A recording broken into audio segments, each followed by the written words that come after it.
तो दोस्तों, हमारे व्यूवर की तरफ से एक रिक्वेस्ट आई है कि उनका नाम लिखें। हम उनका नाम है एक व्यूवर का, वह नाम तो बहुत सारे आए हैं लेकिन फ़िलहाल हम लिखेंगे नसीम ख़ान। ठीक है, तो देखिए नून सीन छोटी ए फिर मीम, नून के ऊपर एक नुक्ता, छोटी ए का दो नुक्ता नीचे, नसीम।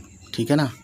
और हमें ख़ान लिखना है दोस्तों, तो देखिए यही चीज़ खे और अलिफ ज़बर खा और ये नून, ये हो गया दोस्तों ख़ान, यानी पूरा नाम है नसीम ख़ान।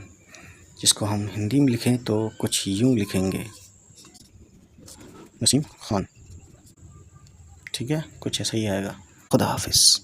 उम्मीद है गाइस ये वीडियो आपको पसंद आई हो, और अगर पसंद आई तो प्लीज़ हमारे चैनल को सब्सक्राइब कीजिएगा और उन सभी तक पहुंचाइए हमारी वीडियोस को जिनके बारे में आपको लगता है कि उनको ये वीडियोस देखनी चाहिए। तब तक खुश रहें, आबाद रहें, बाय बाय, टेक केयर।